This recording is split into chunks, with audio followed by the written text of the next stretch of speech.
Jadi NU itu sama pesantren itu tua pesantren. Jadi NU dilahirkan pesantren, bukan dibalik pesantren dilahirkan NU.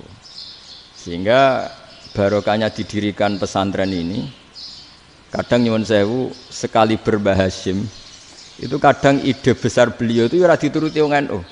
Jadi Mbah Hasyim cara kula kok dadi Mbah Hasyim ya mangkel. Mbah Hasyim itu ngarangno kentong. Nggih ngaramno beduk, tapi wong NU nganggo kentong. Beduk. Dan uniknya Mbah Hasyim enggak tersinggung. Karena ciri khas pesantren itu membolehkan perbedaan apa? Pendapat. Itu masyhur khilafnya Mbah Hasyim sama Mbah Fakih Mas Kumambang itu sampai dikitabkan. Saling ngeritik, saling macam-macam lah. Jadi cara berpikir Mbah Hasyim ketika Nabi rembukan, ini gimana ya cara menentukan waktu sholat ya? Ya pakai kentong ya Rasulullah, dzakalin nasara itu untuk orang Nasrani. Ya pakai buk itu trompet, dzakalil Yahud itu untuk orang Yahudi. Terus, ada yang usul lagi pakai api ya Rasulullah, dzakalil Majusi itu orang Majusi. Setelah itu ada orang datang lari-lari cerita mimpi azan tadi. Ya itu terus dipakai sarana pemanggilan sholat ya azan itu. Sehingga Mbah Hasyim menolak kentong. Karena mantas sababi qaumin fahuwa minhu. Beliau keras sekali sampai bilang haram. Beliau judulnya ya haram, Al-Jasus Antakhrimin Nakus. Setelah naskah itu sampai ke Mbah Fakih Mas Kumambang di Gresik situ, di daerah Dukun situ. Dulu nggak ada WA ya, jadi sampainya ya lama. Makanya saya sampai sekarang nggak punya WA, karena ya saya ulama kan, kalau WA-an terus ya jadi ulama. Nggak jadi ulama, main WA-an terus itu. Nah itu termasuk rektor nggak kau bermikir itu mesti kebanyakan WA. Karena kan otaknya didikte oleh sesuatu yang masuk, sesuatu yang dilihat itu kan pasti mendikte kita. Beda kalau yang enggak WA-an kan mikir apa kita yang menentukan. Kalau WA-an kan kita ditentukan. Mau mikir anaknya butuh apa gara-gara WA informasi Jakarta mikir Jakarta. Padahal secara kewajiban ngapain kamu orang Malang mikir Jakarta? Gara-gara WA mikir Jakarta belum selesai ada berita di Sulawesi, mikir Sulawesi.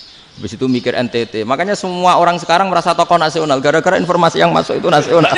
Jadi Mas Yo RT yang mikir gimana Gus Indonesia. Padahal RT sampai lupa kalau dia itu RT. Jadi semua orang sekarang merasa tokoh nasional. Dan itu gara-gara apa coba? Akhirnya semua orang juga punya ide tentang nasional. Harusnya negara itu gini-gini.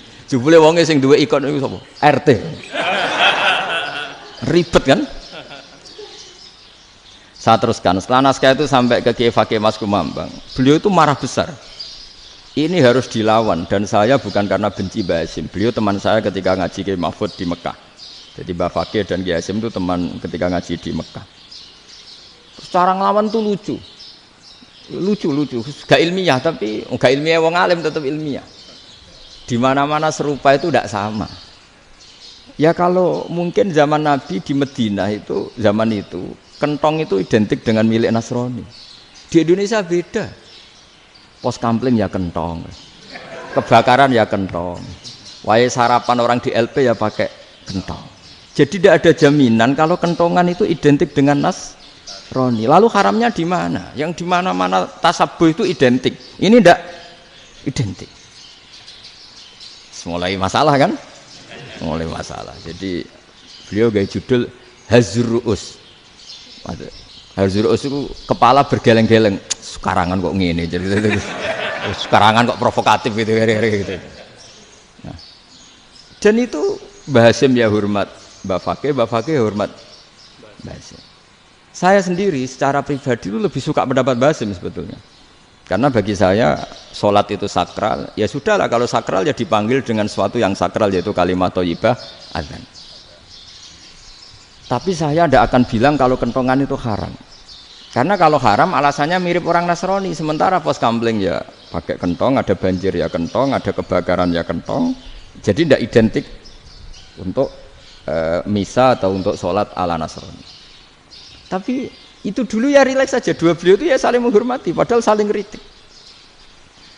Dan dulu ulama yang beda madhab itu ya saling menghormati.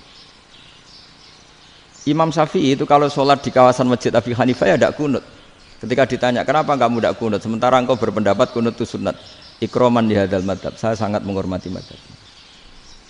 Imam Ahmad bin Hambal itu berpendapat kalau orang pakai bekam, pakai iftisot atau hijamah itu batal sholatnya.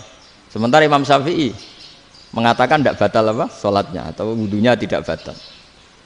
Tapi Imam Ahmad itu ditanya, apa kamu makmum Syafi'i?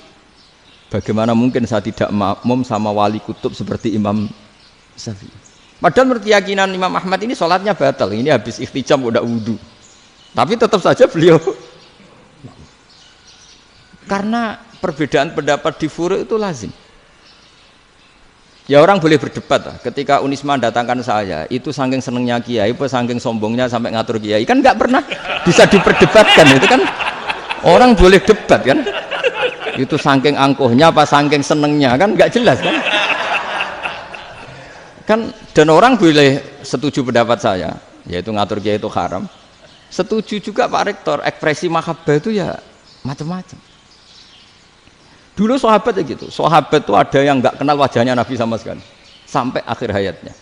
Ketika ditanya, lo kamu itu sahabat kok nggak tahu wajahnya Nabi? Saya tidak pernah berani memandang Nabi karena ijlalan Nabi, terlalu menghormati saya sehingga tidak berani memandang wajahnya. Ada sahabat yang penggawaannya dulu wajah Nabi sampai bisa nyifati alfiu faminunil hajib, sampai bisa nyifati detail karena dulu wajah Nabi itu ibadah. Ada seorang wali ditanya, kalau kamu di surga ingin nggak melihat Allah? Enggak. Loh, tapi semua orang ingin melihat Allah. Unazzihu dzalikal jamal an-nadhari misli. Ben gak elek-elek Allah tak delok terima aku. Wong ra jelas. Berarti kok delok pangeran. Banyak. Jadi justru tapi karena saking takzimnya. Enggak lah, mosok sak aku kok. Makanya saya berkali-kali cerita. Menurut kesepakatan ulama, soft awal itu paling baik. Tapi banyak juga wali yang kalau sholat itu di belakang. Koyok paling bener yang kok ngarep gitu. Lu bayangkan misalnya kamu semangat di soft awal di Masjid Haram, jebule sholatnya salah. Itu dari malaikat gayane kok ngarep, jebule ra roh. Iku di sini-sini wong. Jebule bodoh gitu. Gayane kok ngarep jebule. Coba orang kalau sowan Mbah Mun yang berani di depan itu kan ya ketuanya atau jubirnya kan. Yang merasa ndak pati pinter-pinter kan mesti di pojokan.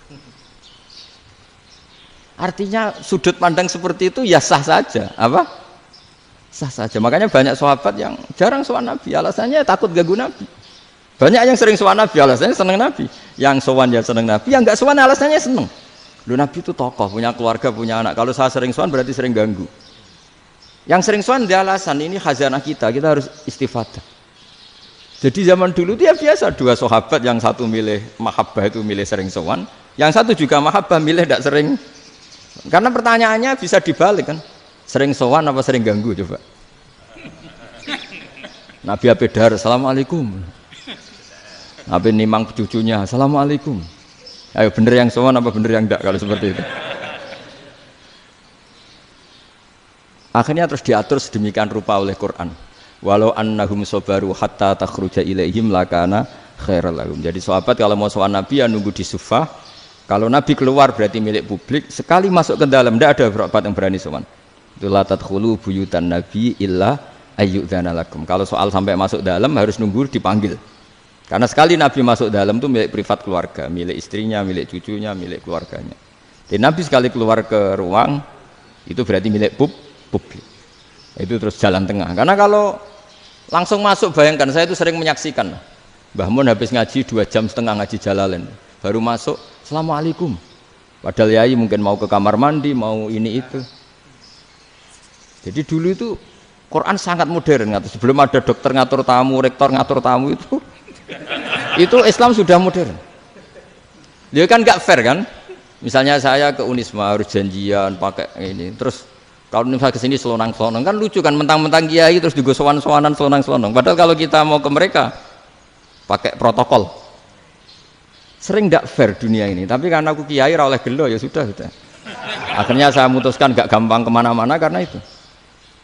Saya sering didatangi ajudannya menteri, Gus mau ada tamu dari Jakarta tanggal ini, mesti saya bilang, mereka milih tanggal yang mereka kosong, kok tidak mikir apa siapa situ kosong. Tak jawab enggak lah, sebelum diatur bahasanya dan tawaduknya gitu.